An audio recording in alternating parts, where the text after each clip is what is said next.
मला सुरुवात विनोदजी तुमच्यापासूनच करायची आहे. कारण ज्या वेळेला माधवराव चितळे यांना हे समजून आलं की आपल्याला ह्या कार्यकक्षेमध्ये कुठलेही अधिकार नाहीयेत, किंबहुना जी समिती त्यांच्या अध्यक्षतेखाली नेमण्यात आली यात काही आपल्याला मर्यादेच्या बाहेर जाऊन करता येत नाही, किंबहुना त्यातले बारकावे शोधता येत नाहीत, त्यावेळेस त्यांनी तुम्हाला पत्र लिहिलं आणि विधिमंडळामध्ये तो विषय चर्चेला आला. आज सरकार याच मुद्द्यापासून घुमजाव करत आहे. 100% घुमजाव करत आहे.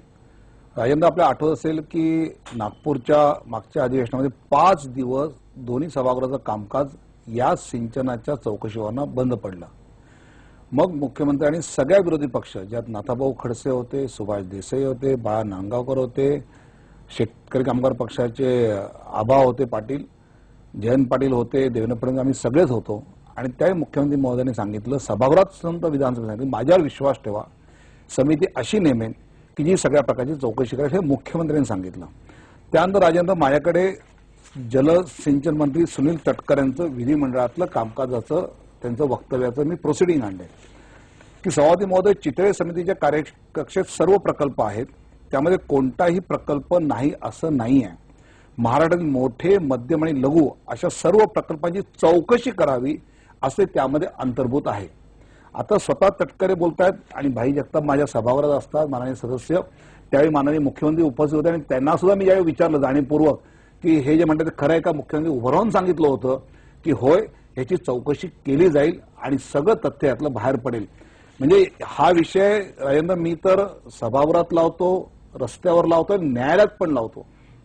म्हणजे या विषयावर गेल्या अधिवेशनामध्ये भाई जगतापांना आठवत असेल की आम्ही सिंचनाची चर्चा लावली तर न्यायप्रविष्ट म्हणून चर्चा करू देत नव्हते, पण आम्ही त्यावर सभागृहामध्ये आग्रह धरला. नंतर मी स्वतः माननीय राज्यपाल महोदयांना जाऊन भेटलो आणि माननीय राज्यपाल महोदयांच्या प्रयत्नाने नंतर ती सभागृहात चर्चा झाली.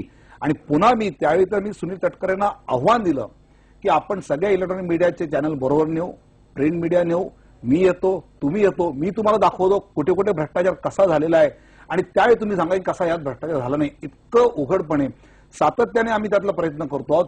ज्यावेळी मी माधवराव चितळेंना पत्र लिहिलं की माझ्याकडे पुरावे आहेत, माझ्याकडे कागदपत्र आहेत, मी सभागृहामध्ये आशिष जाधव माहिती असतील की चर्चेमध्ये मी पुरावे कसे रिंग केली जाते, कसे कंत्राट कुठल्याही पक्षाचे असो, आमच्या पक्षाचे असो, कुठलेही कंत्राटदार असो, सगळ्यांची नावं घेऊन मी बोललो होतो.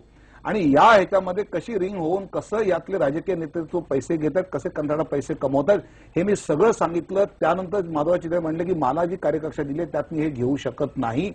मी त्यानंतर कोर्टामध्ये पीआयएल दाखल करायला लावली. त्या पीआयएल मध्ये ऍडव्होकेट जनरल खंबाटा यांनी वक्तव्य केलं की अशा प्रकारचं सर्व जे डॉक्युमेंट द्यायचे आहेत ते घेतले जातील. हे जे ऍडव्होकेट जनरल बोलतो तो सरकारच्या वतीने बोलतो, त्यांनी हे मांडलं. त्यानंतर मी चितळे साहेबांना पुन्हा पत्र लिहिलं. चितळे साहेबांनी ते पत्र मुख्य सचिवांकडे पाठवलं, पण त्याचं उत्तर नाही. मग मी प्रोटोकॉल जो असतो तो मोडला. विरोधी पक्ष नेता हा ऍडव्होकेट जनरलच्या ऑफिसला जाऊ शकत नाही, जात नाही.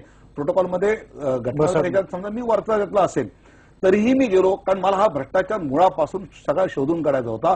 आणि ऍडव्होकेट जनरलला भेटून म्हटलं की तुम्ही हे वक्तव्य केलं पण सरकार हे करत नाही.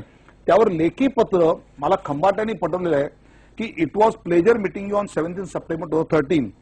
I have return to chief secretary Bantia, Maharashtra withdrawing to his attention our meeting and correspondence. I requested him to bring the 2 orders of Honorable Mumbai High Court. हे त्यांनी म्हटलंय. And I also requested him to advise the Chitre committee that it should accept the information you wish to submit to it also, information from any other person. मला द्यायचे विरोधी पक्ष नेता म्हणून मी पण देऊ शकतो, अन्य कुणाही द्यायचे देऊ शकतो. इतकं सगळं वक्तव्य आल्यानंतर याची चौकशी करतो असे जलसिंचन मंत्री म्हणतायत, सभागृहात मुख्यमंत्री म्हणतायत. आणि जर काल मुख्यमंत्री असं बोलले असतील, हा घुमजाव आहे. मुख्यमंत्री इलेक्शन मोडमध्ये गेलेले आहेत. आघाडीचा धर्म त्यांना आता सुचलाय आणि माझं स्पष्ट मत आहे, भ्रष्टाचार करणारा जितका दोषी आहे तितकाच भ्रष्टाचाराला पाठीशी घालणारा दोषी आहे. म्हणजे आम्हाला रस्त्यावर घेऊन मुख्यमंत्री भ्रष्टाचारी आहेत परत तुम्हाला असं आंदोलन करावं लागेल.